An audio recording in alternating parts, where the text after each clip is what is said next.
हाँ जी, तो नमस्कार भी सभी को। कैसे हो सारे? उम्मीद करूंगा सब बढ़िया हो गए, स्वस्थ हो गए और मस्त हो गए। अच्छे से चल रही होगी आप सभी की तैयारी। तो आपको पता है कल मैंने एक वीडियो बनाकर डाल दी थी, एलडीसी का पूरा इंफॉर्मेशन डाल दिया था ना, कि कैसे क्या है क्या नहीं है, सारी बातें उसमें अपने कर ली थी। उसमें किसी को कोई किंतु परंतु हो तो आप कमेंट सेक्शन में डाल देना, मैं बता दूंगा। उसके बाद में आपको पता है आज जो रिजल्ट 15 जनवरी को आने वाला था, राजस्थान चतुर्थ श्रेणी अधिकारी वाला, उसका रिजल्ट आएगा अब 16 जनवरी को, यानी कि आज। ठीक है, तो भाई सभी को हार्दिक शुभकामनाएं। रिजल्ट अच्छा है भाई, कमेंट सेक्शन में डाल देना, है ना। मिठाई का डब्बा आप ऑफलाइन लेके तो नहीं आने सकते, और अगर ऑफलाइन लेके आओगे तो बहुत अच्छी बात है, नहीं तो आप ऐसे करना, मिठाई के डब्बे की फोटो कमेंट में डाल देना, मैं उसी को मिठाई का डब्बा एक्सेप्ट कर लूंगा। चलिए, अपना टॉपिक कल अपने केमिस्ट्री का टॉपिक था जो अपने कंप्लीट कर लिया था। टॉपिक का क्या नाम था? रासायनिक गतिकी और संवेद। आज हम बायोलॉजी का टॉपिक करेंगे, क्योंकि हमने क्या रूटीन बनाया, एक केमिस्ट्री, एक फिजिक्स, एक बायोलॉजी। तो आज अपना बायोलॉजी का टॉपिक है, और टॉपिक का नाम है पादप हार्मोन। वही पादप चल रहा है तो उसी से रिलेटेड देख लेते हैं पादप हार्मोन। हार्मोन्स क्या होते हैं? हार्मोन्स क्या होते हैं? हार्मोन्स होते हैं प्यारे बच्चों रासायनिक पदार्थ होते हैं। क्या होते हैं जी? रासायनिक पदार्थ होते हैं आपके। कौन? हार्मोन्स। जैसे एंजाइम्स काम करते हैं ना, वैसे ही हार्मोन्स करते हैं। जैसे आपके एंजाइम काम करते हैं वैसे ही हमारे हार्मोन्स काम करते हैं। तो आज हम कुछ पादपों के हार्मोन्स की बात करेंगे। जैसे हमारे अंदर तो बहुत से हार्मोन्स होते हैं, पादपों में कुछ 5-6 ही हैं, तो हम एक एक की बात करेंगे। और बस नाम याद रखने हैं, नाम से क्वेश्चन आता है, ज्यादा भारी टॉपिक नहीं है, बहुत इजी टॉपिक है। ठीक है, तो समझते हैं हार्मोन्स क्या होते हैं। पौधों के जैविक क्रियाओं के बीच। अब पौधों की जैविक क्रियाएं कौन सी होती है भाई? वही प्रकाश संश्लेषण, श्वसन, उत्सर्जन, है ना, वो सारी प्रजनन वगैरह वगैरह, जितनी भी रिएक्शंस होती हैं उनकी। जैसे हमारे अंदर जैविक क्रियाएं होती हैं, पौधों के अंदर भी तो जैविक क्रियाएं होती हैं। कौन कौन सी? प्रकाश संश्लेषण हो गया, श्वसन हो गया, वाष्पोत्सर्जन हो गया, और उत्सर्जन हो गया, जनन हो गया। ये सारी बातें हैं, जो परिवहन हो गया, ये सारी बातें क्या होती हैं? जैविक क्रियाएं होती हैं। तो पौधों की जैविक क्रियाओं के बीच समन्वय स्थापित करना। समन्वय का मतलब होता है चीजों को समन्वय करना। समन्वय का मतलब सेपरेट तरीके से काम कर रही है कि नहीं कर रही, कोई कम नहीं काम कर रही, कोई जैसे प्रकाश संश्लेषण ज्यादा तो नहीं हो रहा, श्वसन कम तो नहीं हो रहा, वाष्पोत्सर्जन ज्यादा तो नहीं हो रहा, फूल पत्तियां गिर तो नहीं रही, मतलब उसको सारी चीजों को नियंत्रित रखता है। तो समन्वय स्थापित का मतलब है ना, नियंत्रण करना। स्थापित करने के लिए रासायनिक पदार्थ जो होते हैं उन्हें ही बोलते हैं प्यारे बच्चों पादप हार्मोन बोलते हैं। और पादप हार्मोन का एक नाम और दिया जाता है जिसे बोलते हैं फाइटो हार्मोन। कई बार पूछ लेता है पादप हार्मोन का ही दूसरा नाम क्या होता है प्यारे बच्चों? फाइटो हार्मोन्स होता है। क्या होता है प्यारे बच्चों? फाइटो हार्मोन्स होता है। ठीक है जी, चलिए आगे बात करते हैं। अब आपको पता है हार्मोन्स, अगर आपको ध्यान में हो ना, तो हार्मोन्स बहुत ही कम मात्रा में जरूरत होती है। हार्मोन्स की मात्रा बहुत ही कम जरूरी होती है। जैसे कैसे याद करोगे इसको? हम घरों में सब्जी बनाते हैं तो नमक की बहुत कम मात्रा यूज करते हैं और पानी की मात्रा ज्यादा यूज करते हैं। सब्जी दोनों के बिना अधूरी है, ना तो पानी के बिना सब्जी ढंग से बनती है और ना ही नमक के बिना। तो सिर्फ समझाने के लिए बता रहा हूं, पानी की मात्रा आप ज्यादा रखते हो तो याद कर लो कि एंजाइम्स ज्यादा मात्रा में होते हैं, और जो आपके हार्मोन्स होते हैं वो कम मात्रा में होते हैं, यानी कि नमक की भांति आपके हार्मोन्स काम करते हैं। ठीक है, तो ज्यादा लंबी चौड़ी उलझने वाली बात नहीं है, कुछ भी नहीं है, हार्मोन्स बहुत इजी है। और एक बात मैं आपको और बता देता हूं यही साथ के साथ, जो आपके एंजाइम्स होते हैं ना, हम जंतुओं की बात करें तो जो आपके एंजाइम्स होते हैं वो किसके बने होते हैं? एंजाइम्स बने होते हैं प्रोटीन के। किसके बने होते हैं प्यारे बच्चों? प्रोटीन के बने होते हैं। पूछ लेता है कई बार एग्जामिनर। ठीक है, और जो आपके हार्मोन्स होते हैं ना, वो किसके बने होते हैं? अलग अलग बुक्स में अलग अलग दिया हुआ है। कईयों में तो हार्मोन सीधा रासायनिक पदार्थ दिया हुआ है, लेकिन जब आप थोड़ा सा इसको गहराई से पढ़ते हो तो आपको हार्मोन होते हैं ना, वो आपके स्टीरॉइड होते हैं। स्टीरॉइड। और जी आपका, अब आपने स्टीरॉइड पहली बार नाम सुना है, तो स्टीरॉइड है जो वसा का ही एक रूप होता है। क्या होता है? वसा का एक रूप होता है। तो कह सकते हो कि वसा का एक रूप स्टीरॉइड होता है, और जो आपके हार्मोन होते हैं वो स्टेरॉइड के बने होते हैं, और एंजाइम्स बने होते हैं आपके प्रोटीन के। ये दो क्वेश्चन आपके अलग से आपको याद रखने हैं। ठीक है जी, चलिए आगे बात कर लेते हैं।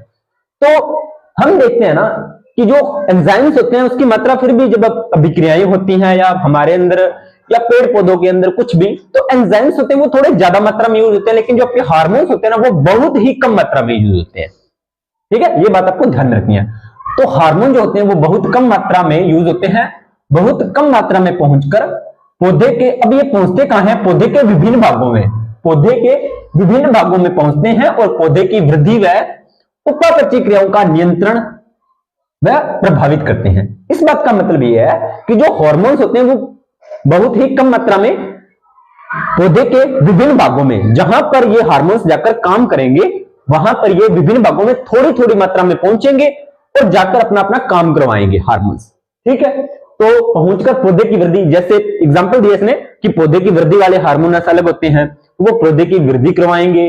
उपापचय क्रियाएं वही जैविक क्रियाएं, उपापचय क्रियाएं जैसे श्वसन, फोटोसिंथेसिस, ये सारी उपापचय क्रियाएं होती हैं, तो उनका नियंत्रण करेगा भी, कहीं कम तो नहीं हो रही है क्रियाएं, कहीं ज्यादा तो नहीं हो रही, मतलब उनको नियंत्रित करके रखे, ना कम होनी चाहिए और ना ही ज्यादा होनी चाहिए, और उनको प्रभावित करता है। प्रभावित का मतलब अगर कम हो रही है तो उनको ज्यादा करवाएगा, मतलब जरूरत के हिसाब से, तो वो चीजें होती हैं। ठीक है, चलिए अगली बात क्या है, संश्लेषण स्थान, यानी कि जो हार्मोन्स का संश्लेषण स्थान और क्रिया स्थान से दूर होता है।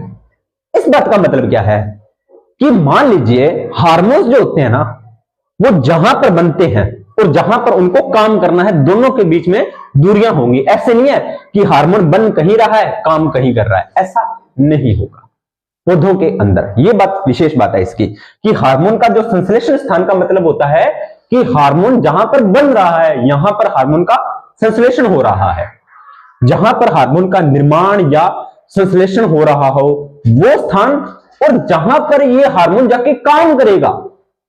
संश्लेषण तो काम के लिए होगा ना, क्या काम करेगा वो, पौधों की वृद्धि करवाएगा, फल का निर्माण करवाएगा, पत्तियों का निर्माण करवाएगा, वाष्पोत्सर्जन को रोकेगा, वो इसके सारे काम हैं।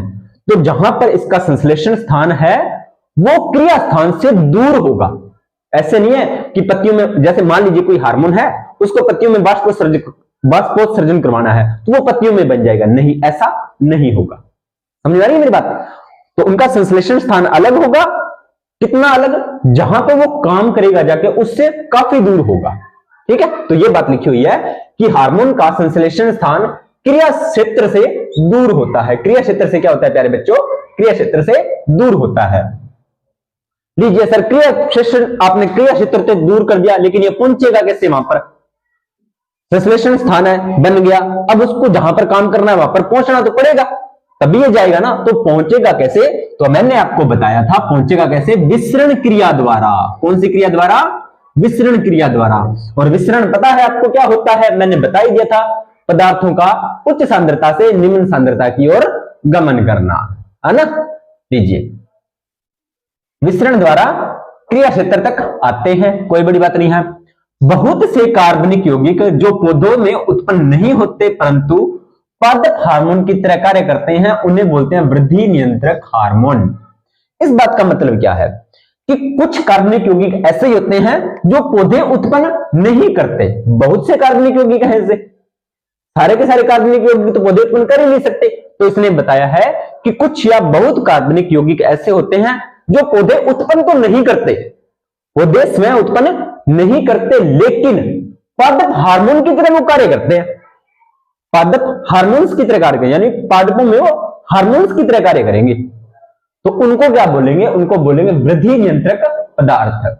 मतलब क्या है इस बात का कि पौधों के अंदर कोई भी कार्बनिक पदार्थ है जो पौधों के अंदर तो बना नहीं, लेकिन वो पौधों में हार्मोन की तरह कार्य करेगा। समझ आ रही है मेरी बात? पौधों में हार्मोन की तरह कार्य करेगा, तो मतलब क्या है कि पौधों में वो बाहर से प्रवेश करवाया जाएगा जब कोई काम करवाना है।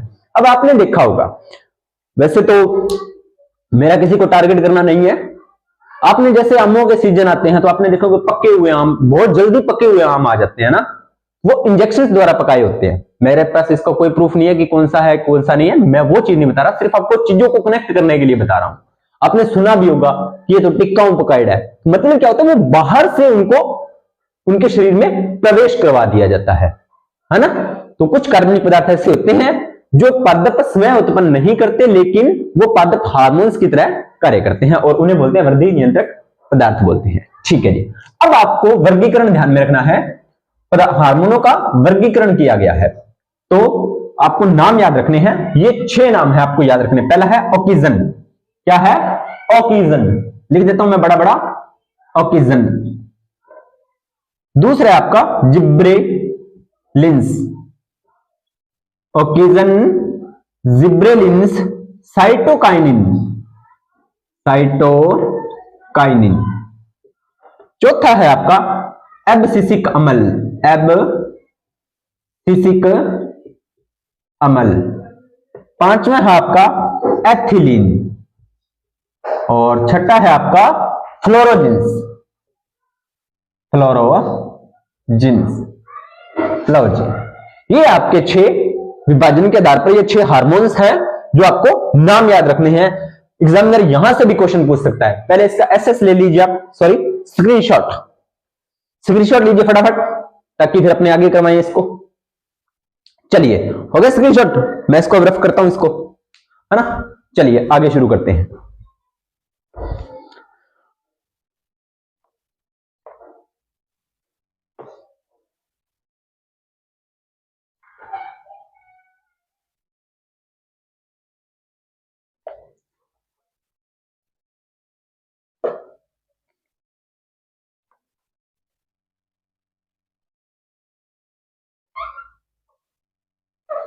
तो पहले बात करते हैं अपने ऑक्सीजन की। किसकी बात करेंगे?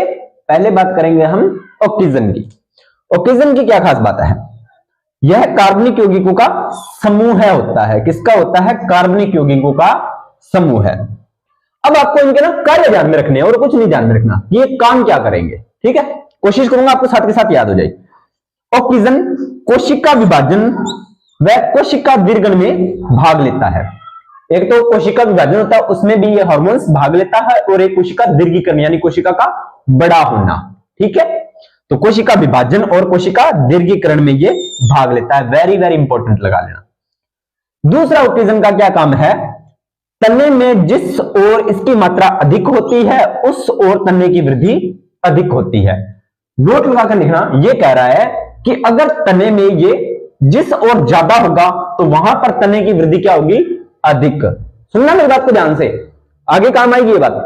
तने में अगर ये ज्यादा है तो तने में वृद्धि क्या होगी? इसकी ज्यादा होगी। तने में जिस ओर इसकी मात्रा अधिक होती है, किसकी? ऑक्सीजन की बात कर रही है।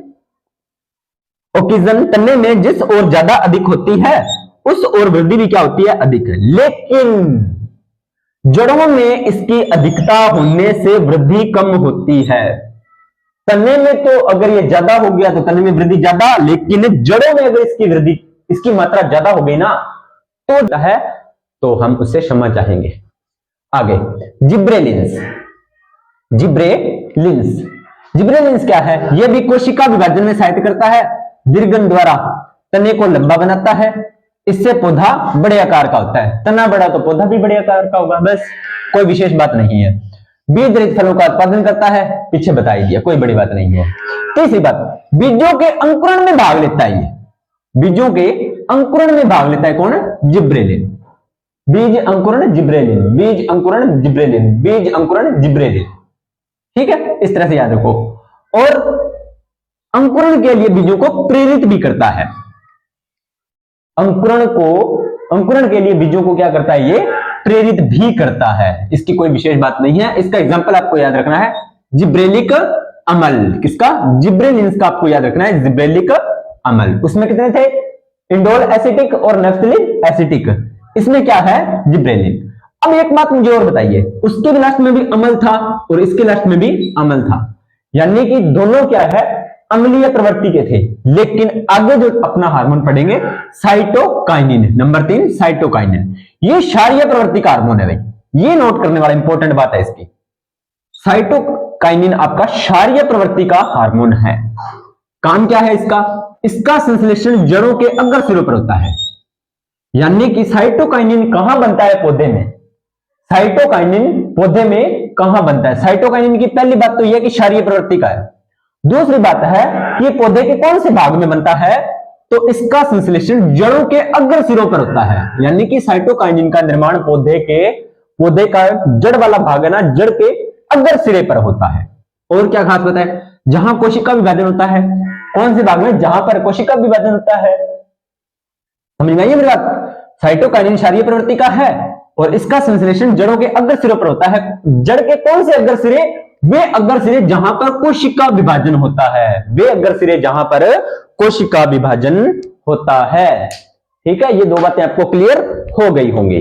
चलिए, इसका जो एग्जांपल है काइनिटिन है एक, काइनिटिन, ये आपको काइनिटिन याद रखना है आपको, साइटोकाइनिन का। ठीक है, उसके बाद में ये क्या काम करता है? कोशिका विभाजन में सहायक है, उत्तक व कोशिका विभाजन में सहायक है, कोई नई बात नहीं है। पार्श्व कलिकाओं को वृद्धि को प्रेरित करता है। पार्श्व कलिकाएं, पादप, अपने जो पादप के बारे में पढ़ा था वहां पर मैंने आपको पार्श्व कलिकाएं बताई थी, तो उनकी वृद्धि को भी ये प्रेरित करता है। कौन? साइटोकाइनिन। बीजों के अंकुरण को प्रेरित करता है, कोई नई बात नहीं है। अब अगला है आपका एबिसिसिक अम्ल। कौन सा? एबिसिसिक अम्ल। इसकी क्या खास बात है? ये वृद्धि रोधी हार्मोन है। कौन सा हार्मोन है? वृद्धि रोधी, यानी कि ये वृद्धि को रोक देगा। वृद्धि को क्या करेगा? ये रोक देगा। तो वाष्प पहला काम क्या है? यह पौधे की वृद्धि को रोकता है, पौधे की वृद्धि को रोकता है। कौन? एबिसिसिक अम्ल पौधे की वृद्धि को क्या करता है? ये रोकता है। दूसरी क्या खास बात है? वाष्पोत्सर्जन क्रिया का ये नियंत्रण करता है। वाष्पोत्सर्जन करवा दिया है मैंने, पूरी क्लास पढ़ी है, जाकर प्लेलिस्ट में देख सकते हो। तो वाष्पोत्सर्जन क्रिया का जो नियंत्रण है वो एबिसिसिक अम्ल करता है, बिल्कुल करता है। सर कैसे करता है? तो यह रंध्रों को बंद करके करता है, रंध्रों को बंद करके वाष्पोत्सर्जन क्रिया का नियंत्रण करता है। तीसरी बात है, यह बीजों तथा कलिकाओं की सुप्तावस्था में लाता है। सुसुप्त अवस्था होती है, देखो शब्द ही ऐसा है, याद हो जाएगा, सुप्त अवस्था। इसको थोड़ा सा देखो, आपको लगा सुस्ती वाली फीलिंग आ रही है ना, सुस्ती वाली, यानी कि ये पौधों व बीजों और कलिकाओं को कौन सी अवस्था में ले जाता है? सुस्ती वाली अवस्था में ले जाएगा। अब सुस्ती वाली अवस्था में लेके जाएगा तो पौधे, जो कलिकाएं या जो बीज होंगे वो वृद्धि करेंगे? नहीं करेंगे, इसलिए ये वृद्धि रोधी हार्मोन है। इस तरह से चीजों को कनेक्ट करोगे तो अपने आप चीजें याद हो जाएंगी। सुस्त हो जाएंगे, जब वो काम ही नहीं करेंगे तो वृद्धि कहां से होगी? तो ये उनको सुस्त अवस्था में ले आएंगे। ठीक है, बीजों तथा कलिकाओं को सुपुष्प अवस्था में ले आता है। पत्तियों के झड़ने की क्रिया का नियंत्रण करता है, यानी कि ये पत्तियां को झड़ने की क्रिया, यानी कि पत्तियां कब झड़नी है कब नहीं झड़नी, उनका ये नियंत्रण करता है। पौधों में फूलों व फलों के पृथक्करण की क्रिया का भी नियंत्रण करता है। यह पौधों में फूलों और फलों का पृथक्करण करता है कि यह पौधों में, ये हार्मोन है ना, पौधों में ये बात को डिपेंड करता है कि फूल कहां है, फल कहां लगना है, या फूल कहां लगने हैं, किस श्रेणी में लगने हैं, वगैरह वगैरह। यानी कि फलों और फूलों को ये अलग अलग रखेगा, फलों व फूलों को अलग अलग रखेगा। कौन? एबिसिसिक अम्ल। अगला है एथिलीन। यहां से एग्जामिनर क्वेश्चन डालता है भाई, अभी तक मैंने एग्जाम में सिर्फ यहां से एक ही क्वेश्चन देखा है, जो मैं आपको बता देता हूं एग्जामिनर का फेवरेट क्वेश्चन क्या है। यह पौधों की चौड़ाई में वृद्धि करता है। एथिलीन हार्मोन क्या करता है? पौधे की चौड़ाई में ये वृद्धि करता है। ठीक, आपको पता है एथिलीन एक रासायनिक पदार्थ है, इसका सूत्र भी कई बार एग्जामिनर पूछ लेता है, तो मैं आपको इसका सूत्र बता देता हूं। इसका सूत्र होता है CH2 डबल बॉन्ड CH2, ये इसका सूत्र होता है, इसे बोलते हैं एथिलीन। पौधे की पत्ती व फल के झड़ने की क्रिया का भी ये नियंत्रण करता है। लेकिन इसकी खास बात, अब आगे बात करेंगे, पौधे की सुसुप्त अवस्था को समाप्त करता है। यानी कि एबिसिसिक अम्ल क्या कर रहा था? पौधे को सुसुप्त अवस्था में लेके जा रहा था, और एथिलीन क्या कर रहा है? पौधे को सुसुप्त अवस्था से बाहर लेके आ रहा है। ठीक है, उसको समाप्त करता है और बीजों को अंकुरण के लिए प्रेरित करता है। यानी कि ये तो एबिसिसिक अम्ल है ना, ये तो बीजों को शाम होते बोल देता है भैया सो जा, कोई काम कौन करना था, लेकिन जैसे ही सुबह हुई एथिलीन बोलता है चाल चाल खड़े हो, काम लागणो है, चाल चाल खड़े हो, काम लागणो है। तो फिर ये इसकी सुस्तावस्था, यानी को ये पौधे को बीजों को सुलाने का काम करता है, ये बीजों को जगाने का काम करता है ना।